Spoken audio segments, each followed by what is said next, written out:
Hello, Kataleya. It's Scott from TutorMate again. How are you?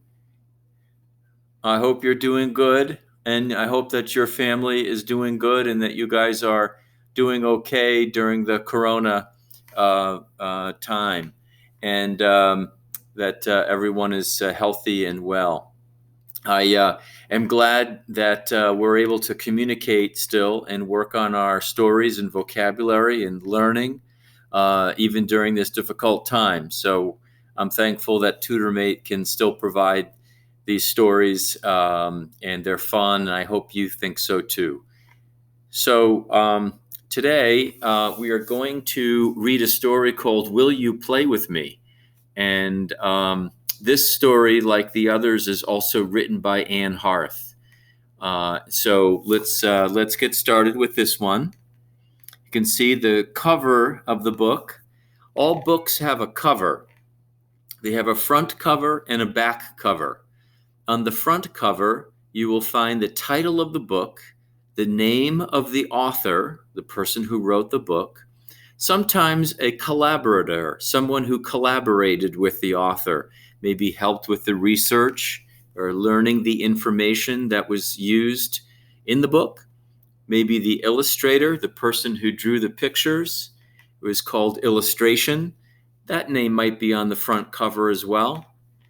Then there's sometimes a picture, maybe of a person or a place or an idea on the cover of the book.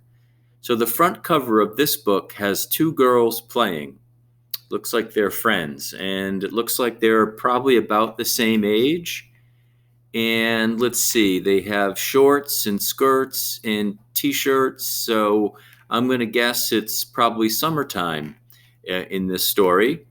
And I see a little lake there with looks like a turtle or a fish poking his head out. So it's probably not too cold out today. So in this story. So that's the front cover of the book. The back cover of the book often has some description of what the book is about and why it's important, or why the people who have read the book think it would be a book you might like, and they'll tell you why. So that's a little bit about what a book is constructed, and usually inside the first couple pages of the book, we would find out each chapter, the name of each chapter of the book, so we have an idea where the story is going to go. Okay, so let's open this book and get started. Will you play with me? Frances saw a squirrel. She crept closer and closer. Will you play with me? She whispered. The squirrel scrambled up a tree. I guess the answer was no there, right? Will you play with me? Frances saw a frog. She crept closer and closer. Will you play with me? She whispered. The frog jumped into the pond.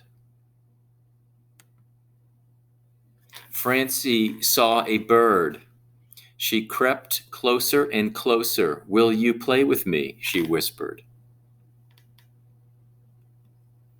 So let's go back a page for a minute, because I thought her name was Francine, but it's not Francine, it's Francie. Francie. Francie. Francie saw a frog, not Francine. So I apologize. I did not read that word properly. I guess I'm just used to seeing the name Francine more than Francie. And I jumped to a conclusion there. Okay, Francie saw a bird. She crept closer and closer. Will you play with me? She whispered. The bird fluttered away. So that's an interesting word, fluttered. The bird fluttered away, which I think usually we think of a bird flying away, or the bird flew away. So fluttering is when the wings of the bird flap up and down. It creates a fluttering sound. And so the author here sort of substituted a few words that could make sense.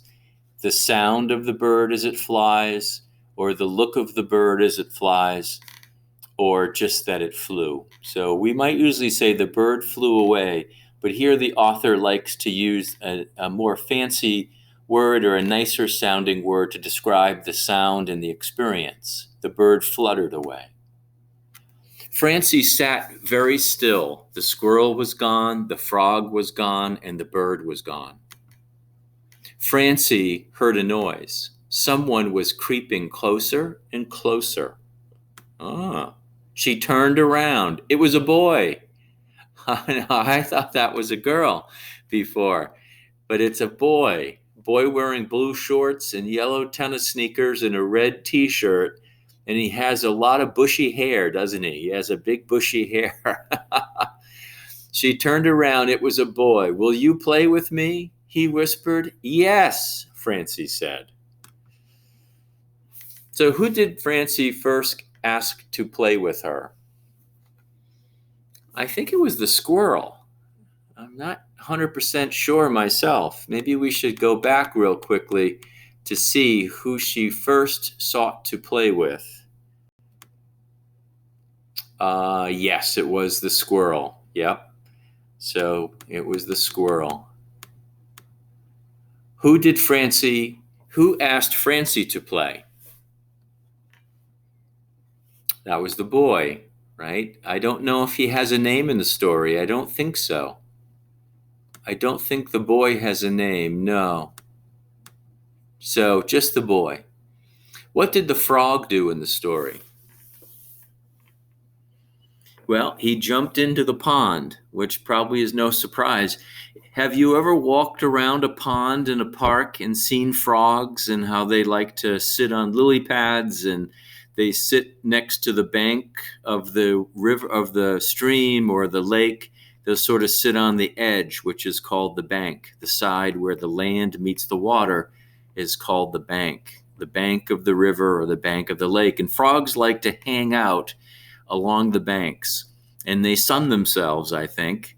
And when people get close, or any animal or critter, I guess, right? Like a critter gets too close to the frog for comfort, they quickly dive into the water.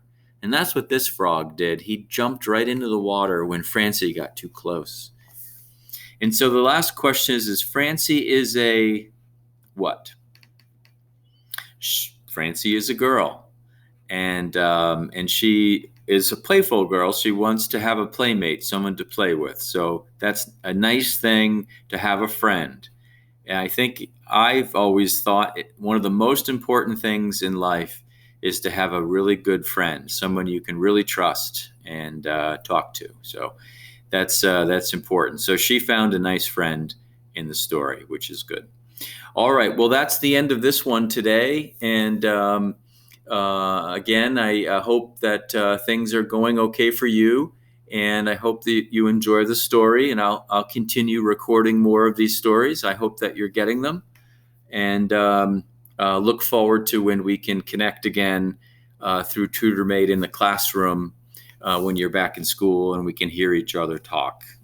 So until then, stay safe, stay well, and take care. Okay. Bye-bye. Bye, Kataleya.